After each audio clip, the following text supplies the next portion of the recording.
বলেছেন, যদিও সেটা নিয়েই সবচেয়ে বেশি সমালোচনা হওয়া উচিত ছিল। ব্যাপারটা কি জানেন?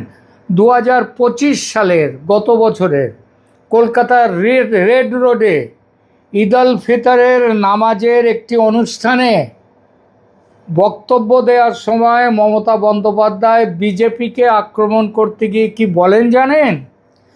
আই ডোন্ট সাপোর্ট দ্য নোংরা ধর্ম, মানে গন্দা ধর্ম which this jumla party had created. বুঝলেন? আবার বলছি কি বলেছিলেন। 2025 গত বছর কোথায়?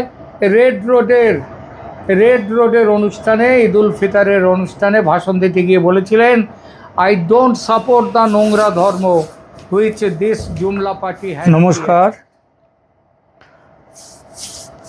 এই যে ভিডিও ক্লিপটি দেখলেন, এটা আজকের ভিডিও নয়, এটা আজ থেকে ঠিক 10 দিন আগে আমরা ক্যালকাটা ডায়ালগসের এই প্ল্যাটফর্মে একটি অত্যন্ত স্পর্শকাতর ও জাতীয় নিরাপত্তার সঙ্গে জড়িত বিষয় নিয়ে সরব হয়েছিলাম।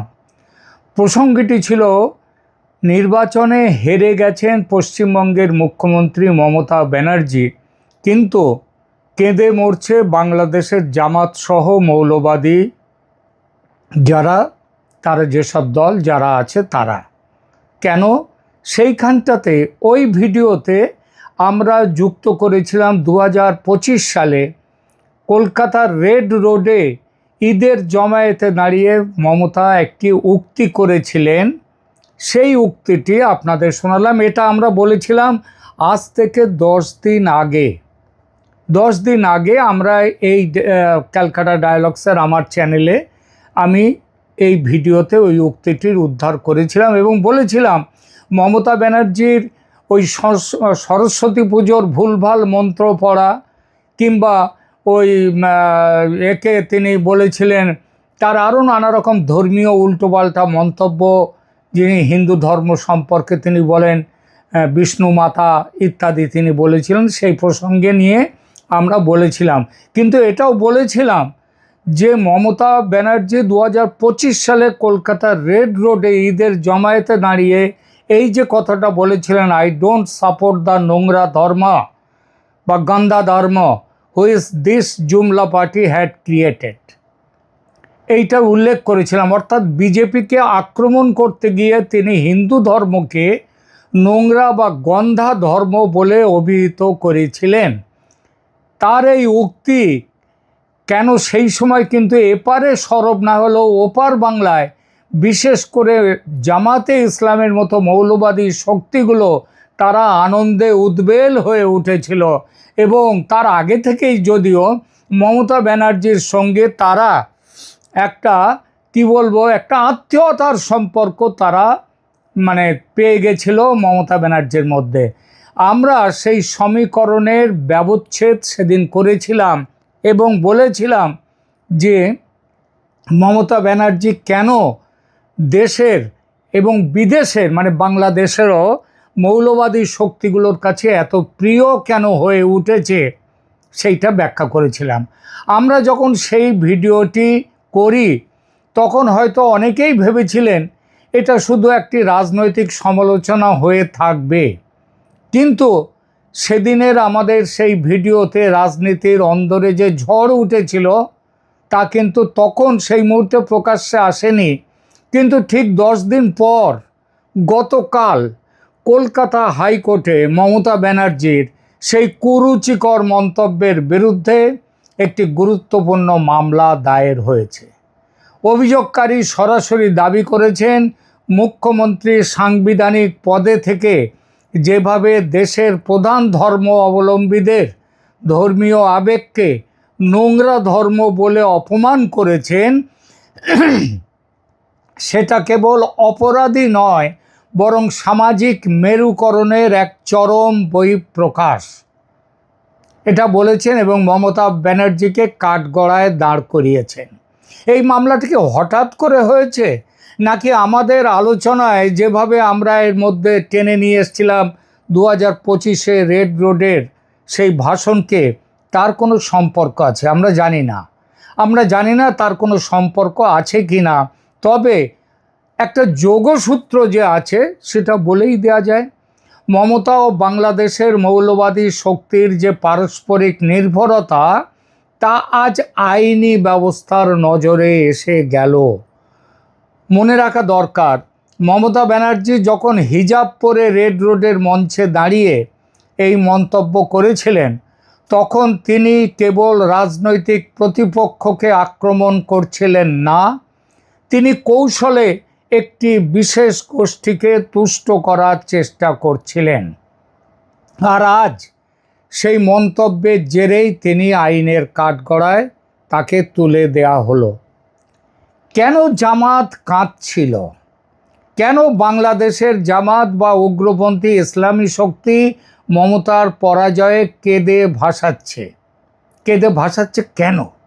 এর উত্তর লুকিয়ে আছে তাদের পারস্পরিক প্রেমের রসায়নে। মমতা ব্যানার্জি এনআরসি, সিএএ বা ওয়াকফ আইনের বিরোধিতা করে যেভাবে বারবার ভারতীয় সংবিধানের চেয়েও তার ভোট ব্যাংকে বেশি গুরুত্ব দিয়েছেন, তা ওপার বাংলার জঙ্গিদের কাছে তাকে এক রক্ষাকর্তা বা মজলুমের বন্ধুতে পরিণত করেছে। কিন্তু আজ যখন কলকাতা হাইকোর্টে মামলা হলো, তখন সেই জামাতিদের হাহাকার কিন্তু স্পষ্ট হয়ে উঠতে শুরু করেছে। তারা বুঝে গেছে মমতার ক্ষমতায় নেই। যে রক্ষাকর্তা তাদের এজেন্ডা বাস্তবায়ন করছিলেন, আজ তিনি নিজেই আইনের জালে। এই মামলা শুধু একটি আইনি প্রক্রিয়া নয়, এটি পশ্চিমবঙ্গের রাজনীতিতে যে নতুন ঝড় এসেছে তার দলিল।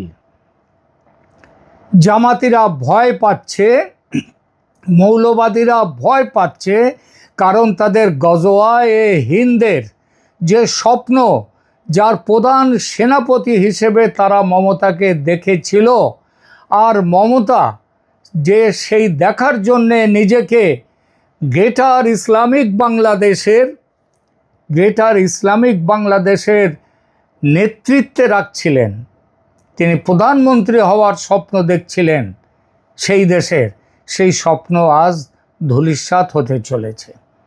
আইনি মামলার খুঁটিনাটি একটু আসা যাক গতকাল হাইকোর্টে দাখিল করা সেই মামলার বিবরণে। এর বিবরণে আবেদনে স্পষ্ট বলা হয়েছে, মুখ্যমন্ত্রী হিসেবে তিনি দেশের ধর্মনিরপেক্ষতা বজায় রাখতে শপথবদ্ধ, কিন্তু এই মন্তব্য সাম্প্রদায়িক সম্প্রীতি নষ্ট করেছে, অতএব তিনি আইনের চোখে অপরাধী এবং ভয়ঙ্কর অপরাধী। একটি ধর্মীয় সম্প্রদায়কে নোংরা বলে তিনি দণ্ডবিধির সংশ্লিষ্ট ধারায় অপরাধ করেছেন। শুধু রাজনৈতিক সমালোচনা নয়, এটি সরাসরি হিন্দু ধর্মের ভাবমূর্তিকে কালিমালিপ্ত করার একটি পরিকল্পিত প্রচেষ্টা। আর সবচেয়ে বড় কথা, আদালত কিন্তু এই আবেদনকে গ্রহণ করেছেন, মানে মামলা গ্রহণ করেছেন। এখন দেখার বিষয়, ভারতের বিচার ব্যবস্থা এই সাংবিধানিক অবমাননার বিরুদ্ধে কী পদক্ষেপ নেয়। এটি কি শুধুমাত্র একটি মামলা? আমাদের তা মনে হয় না। আমি নিশ্চিত করে বলতে পারি, এটাও দেখে নেবেন, এটি মমতা ব্যানার্জির রাজনৈতিক পতনের কফিনে শেষ পেরেক হয়ে দাঁড়াবে। সুপ্রিম কোর্টে আইপ্যাক মামলায় তাকে অপরাধী করে মামলা করা হয়েছে, সেই মামলা সুপ্রিম কোর্টে চলছে, সেটা তার অপরাধিক মামলা। তার সঙ্গে এই যে মামলাটি এলো, এটা কিন্তু তার রাজনৈতিক জীবনকে শেষ করে দেবে এবং নিশ্চিতভাবে জীবনের একটি বড় সময় তাকে কিন্তু ওই কারাগারের আড়ালে কারাগারে কাটাতে হবে। আমাদের 10 দিন আগের বিশ্লেষণ এবং আজকের এই আইনি পদক্ষেপ দুটোর মধ্যেই একটি গভীর যোগসূত্র রয়েছে বলে আমাদের বিশ্বাস। যখনই কোনো রাজনৈতিক নেতা বিদেশি উগ্রবাদী শক্তির সঙ্গে তাল মিলিয়ে নিজের দেশের সংস্কৃতির ওপরে আক্রমণ করেন, তখনই সাধারণ মানুষ আর সহ্য করতে পারে না, তারা সরব হয়। এই মামলা সেই সাধারণ মানুষের ক্ষোভের প্রতিধ্বনি। মমতা ব্যানার্জি হয়তো ভেবেছিলেন সব কিছু ঢাকা পড়ে যাবে, আলটপকা মন্তব্য করার ব্যাপারে ওই দুর্গাপুজোর আগে পিতৃপক্ষেই দেবীর মুখ চোখ এঁকে তিনি কিন্তু শুধু আইন ভাঙেননি, নিয়ম ভাঙেননি, তিনি কিন্তু হিন্দু ধর্মকে প্রকারান্তরে অপমান করে গেছেন। বলেছেন ওইসব আর ধর্মের ব্যাখ্যা ওসব তিনি মানেন না, তিনি যা খুশি করতে পারেন। কিন্তু সত্যি চাপা থাকে না। আজ যে মামলা হয়েছে তাতে সমস্ত প্রসঙ্গ উঠে আসবে। আগামী দিনে পশ্চিমবঙ্গের রাজনীতিতে এক নতুন পথ তৈরি করবে কিন্তু এই ঘটনা। আমাদের লক্ষ্য ক্যালকাটা ডায়ালগস থেকে একটাই, সেটা হলো বাংলার ঐতিহ্য, সংস্কৃতি ও জাতীয় নিরাপত্তাকে সুরক্ষিত রাখা। ধর্মীয় মেলবন্ধন, সব ধর্মের সব সম্প্রদায়ের মানুষ তারা দেশের আইন মেনে তারা পারস্পরিক সুসম্পর্কের বন্ধনে আবদ্ধ হোক, ভালোভাবে বেঁচে থাকুক, এইটাই আমরা চাই। আমাদের সমস্ত রকমের আলোচনা কিন্তু আমরা এই আদর্শ মাথায় রেখে করে থাকি। আমরা এই মামলারও প্রতিটি মোড় আপনাদের সামনে তুলে ধরব। আমাদের সঙ্গে থাকুন ক্যালকাটা ডায়ালগসের আজকের প্রতিবেদন ভালো লেগে থাকলে কমেন্ট করে জানান আপনাদের মতামত, লাইক দিন এবং অবশ্যই সাবস্ক্রাইব করে না থাকলে সাবস্ক্রাইব করুন আমাদের চ্যানেলকে, পাশে থাকুন। ধন্যবাদ।